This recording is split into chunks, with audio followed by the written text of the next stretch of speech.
Hey guys, it's Superview Games or Adam, and welcome back to another one of my Fortnite top 5 videos. And before we get into the video, I do quickly want to mention this is the last chance for you guys to enter into my Season 3 Battle Pass giveaway. To enter, it's incredibly easy. All you have to do is drop a like on the video and let me know right now in the comment section below how many kills you have here in Fortnite. Also, if you guys have a Twitter account, please attach your username to your comment, because if you do win, it makes it 100 times easier for me to contact you. And also, guys, just like our last top 5, I will hide 2 codes somewhere in this video, one Xbox code and one PSN code. First come, first serve for those, but if you don't get one of those, don't worry, just comment and like, and you still have a chance to win a bunch of codes that I currently have on deck, and I'll be giving away over the next little bit. I think we can all agree that winning here in Fortnite is one of the best feelings in the world. Being in that, top 10 of that 1v1 situation and pulling out the win is one of the best things ever.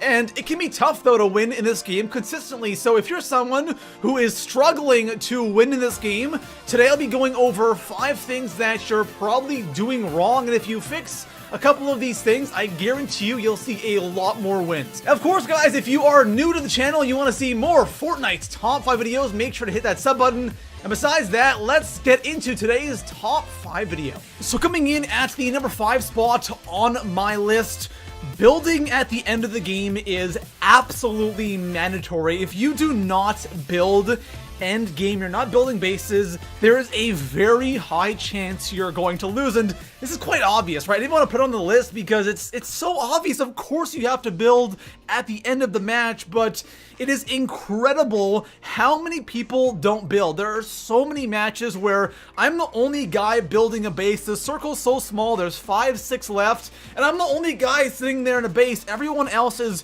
creeping around and hiding behind trees, which sometimes can work, but for the majority of the time, you're gonna lose. All I have to do is shoot that tree, RPG that tree, and your cover is gone, and you're dead. Out of everything I'm going to talk about in this video, this is hands down the most important thing, but it's just so obvious. That's why I have it here in the 5 spot. So if you want to see more wins, end game, especially when that circle starts getting small, make sure you're constantly building bases. If you build and your base is outside the circle, move in the circle and build right away. Now, when it comes to end game, like there's only a couple people left, make sure you're building with brick or steel. Don't, if you have to do wood, you can, but brick and steel is so much nicer than using wood. It gets destroyed so fast, especially there's RPG spam at the end, so make sure you have enough materials for the end game. But if you build more at the end of the game, I guarantee you're gonna see a ton more wins. So coming in at the number 4 spot on my list,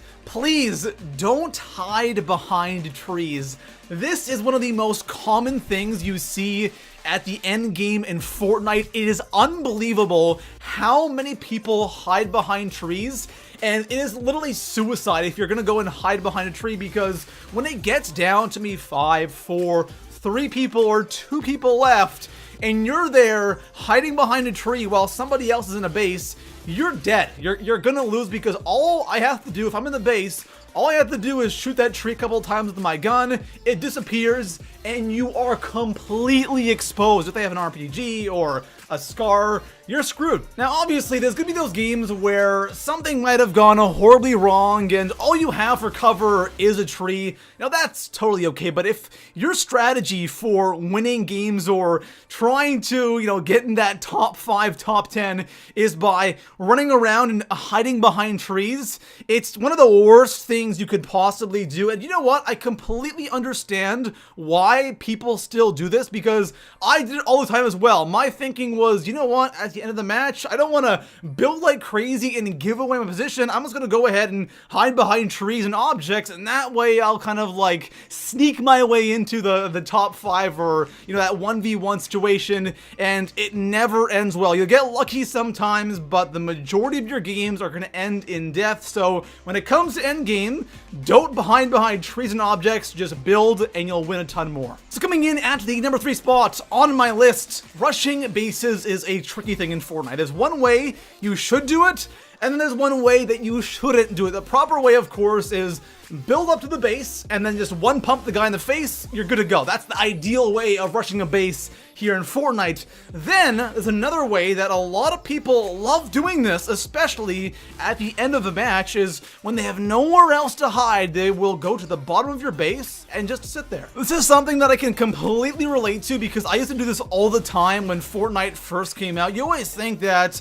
there's no way they'll notice that I'm down here, and sometimes you can successfully actually get there, but it doesn't take much for them to spot you, especially if they're looking down around the map. It's really easy to see if someone's sitting at the base of your base, and what a lot of people like to do is they'll successfully get to the bottom of your base, and then they'll start hitting down the walls, and it alerts you instantly, and then you're just instantly dead. All they do is RPG you, or since they're looking down, they can easily get a couple headshots on you with a AR or a SCAR, and you're absolutely screwed. Now, if you find yourself in a situation where you are at the bottom of someone's base, at least build some kind of cover above you so they don't know exactly where you are. It gives you at least a chance of surviving. Don't just sit there hoping they won't see you, because guys, I'm sorry, there's a very good chance that they will see you, they will spot you, and you're gonna lose the game. So coming in at the number 2 spot on my list, I want to talk about end game loot, because one thing you see a lot of people doing is trying to improve their loadout at the end of a match, because there is always tons of loot laying around, especially as you get closer to that 1v1 situation.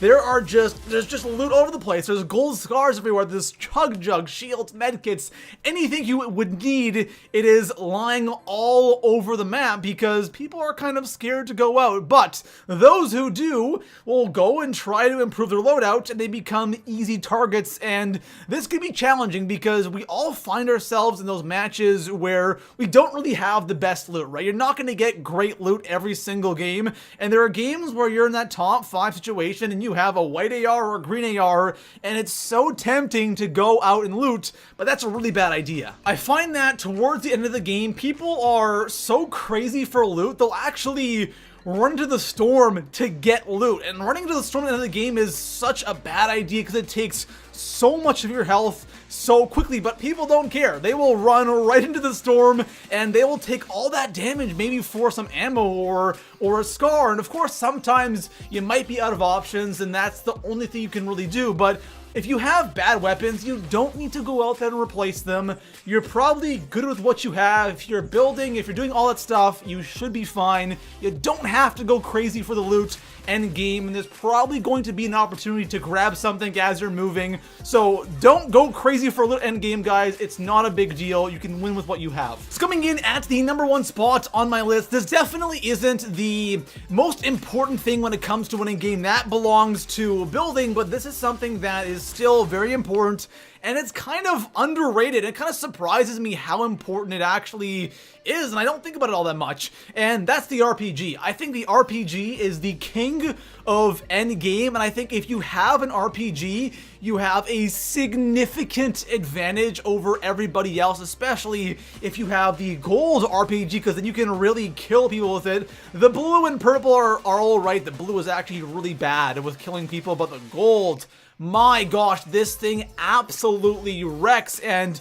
if you can manage to get an RPG, if you can manage to get good positioning with your base, you should have absolutely no problem winning. Most of the time though, at the end of the game, we're just not gonna have RPGs. You just don't get them all that often. The only time you really get them is you get really, really lucky and you get them from a chest, or you happen to kill somebody and they have an RPG, but even then, the chances of getting one are still incredibly slim. Now, the one thing that I do notice when playing is when you want to get a gold RPG, the best way to do it consistently every single game is wait kind of towards the end of the game. Not like really, really towards the end when you're like top 5 or like when the circle is really small, but as the circle is kind of getting smaller and smaller, 2 supply drops will start spawning in at once. Those I find always drop either gold scars, gold RPGs, and sometimes gold snipers, but most of the time I'm always getting gold RPGs from those, and it's perfect because